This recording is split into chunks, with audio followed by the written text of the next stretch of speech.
The gun industry has a weird habit. It sells reputation like it is armor plating. That is how people get scammed. Some handguns look like safe bets until they become mechanical nightmares that eat your training budget one range trip at a time. Today we are breaking down 6 surprisingly unreliable handguns, what fails, what it feels like in real life, and how they bleed you dry. Let us get into number 6. Number 6. Budget 1911s, the tight tolerance ticking time bomb. This is the classic trap where people buy a vibe and end up buying problems. A budget 1911 promises old-school reliability and steel frame confidence. What it often delivers is a platform that can be picky, moody, and expensive to keep happy, especially if you are not already a 1911 person. Picture this. You buy it because you want something that feels serious. You take it to the range and the first magazine is fine. Then you get a feed issue. Then you get a failure to return to battery. Now you are doing the worst thing you can do on training day. You stop working on fundamentals and start working on the gun. You become the guy at the bench wiping, oiling, swapping mags, and muttering it was running earlier. Here is why this becomes a scam feeling. The 1911 is not automatically unreliable. A good one can run like a sewing machine. But budget 1911s can land in the danger zone, where tolerances, extractor tension, magazines, and ammo profile all become part of the reliability equation. That is fine if you wanted a project. It is a financial black hole if you wanted a tool. What unreliable looks like here is not always catastrophic. It is the slow death of confidence. It runs with one magazine but not another. It runs with one ammo shape but chokes on another. It runs clean, then starts acting weird once it is warm and dirty. Then the bleed you dry cycle begins. You do not quit right away. You try to fix it because admitting you got scammed hurts. So you buy premium magazines. Then you buy different ammo. Then you watch extractor tuning videos. Then you swap recoil springs. Then you are polishing feed ramps like you are restoring a classic car. The worst part is every dollar and every hour you spend making it behave is money and time. You are not spending building skill. That is how the industry wins. They sell you the romance, then you fund the maintenance drama. Logo tax is not always a logo. Sometimes it is nostalgia. And number 5 is the modern version of the same trap. It is marketed as a carry solution, but it can quietly become a training killer. Number 5. Ultra-small pocket 380s, the never-shoot comfort object. Pocket-sized 380s exist for a reason. They're carry-first tools. The reliability trap is not that they can't function. It's that they can become so unpleasant to run that the owner stops training. And once training stops, the gun becomes a lucky charm. You buy it because it is light and disappears in your pocket. You feel responsible, then you actually shoot it. 10 rounds in, your grip feels like it is slipping off the frame. 20 rounds in, your hand is sore. 30 rounds in, you are flinching and you are rushing. And you catch yourself thinking, I'm not doing that again. That's the moment the scam happens because now you own a tool you avoid using. The mechanical nightmare in this lane is mostly physics, tiny grip, tiny sight radius, tiny mass. That makes recoil feel sharper, it makes sight tracking harder, it makes consistent trigger press harder. Tiny guns magnify errors. What would be a small mistake on a compact becomes a big miss on a pocket gun. Now add the real-world stuff. Pocket guns live dirty. Lint, sweat, pocket crud. Your carry environment is not clean. If your maintenance discipline is weak, the gun can start acting picky, and the owner immediately starts blaming the gun instead of the system. How it bleeds you dry is predictable. You start shopping for fixes, grip sleeves, base plates, different magazines, different ammo, anything that reduces recoil. It's death by 1,000 tiny purchases. Each one feels small. Together they become a financial black hole. And you still don't love shooting it, so you still don't train. That's the real theft. Time and reps. And number 4 is the one that surprises people because it has a big name attached to it, but a big name doesn't stop a bad execution. Number 4. Remington R51, the comeback lemon. The Remington R51 is the poster child for how something that should have been good can still turn into why did this ship? It's not unreliable in a cute way, it's unreliable in a trust-breaking way. Scenario: you see one used and think you found a sleeper. You buy it because you like the story, classic design, and modern comeback. Then you take it to the range and it just feels off. You get stoppages that don't match your normal experience. You get weird behavior that makes you hesitate to run it hard. And once you hesitate, you stop training. You start babying it.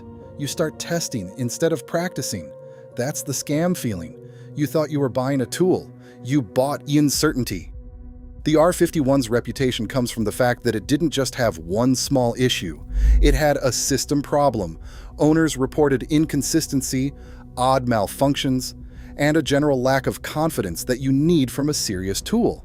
Even if yours runs better than someone else's, you're still living with the question, will it do it again? And that question kills practice, because practice requires trust. You don't push speed with a gun you don't trust. You don't build confidence with a gun that makes you stop every few magazines and wonder what changed, how it bleeds you dry. You start trying to make it make sense. You research, you test ammo, you test magazines, you waste range trips diagnosing. Your training budget becomes a troubleshooting budget.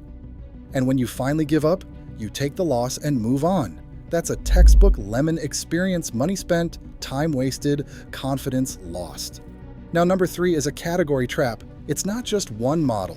It's the way a whole segment gets marketed as smart, when it can be a mechanical nightmare for new shooters. Number 3. Hot micro compacts. The hype tax reliability illusion. Micro compacts are everywhere because they solve a real problem: carry comfort. The reliability trap happens when people expect a tiny, high-output platform to behave like a duty-sized gun under heavy training volume, without extra maintenance discipline and without respecting the physics. You buy the hot micro. You carry it for a week. You feel like you upgraded your life. Then you hit the range to get serious. 50 rounds in, your hands are cooked. 100 rounds in, your grip is falling apart. You start getting sloppy. Now you are not building skill, you are fighting fatigue. Fatigue is where problems show up. Limp wrist-induced stoppages, inconsistent control, and a gun that starts feeling snappy and unpredictable. Zoom out. Micro compacts cycle fast. They run compact springs hard. Magazines are shorter and more sensitive to wear. Small parts are working overtime. None of this guarantees failure, but it reduces the margin for lazy maintenance and worn consumables.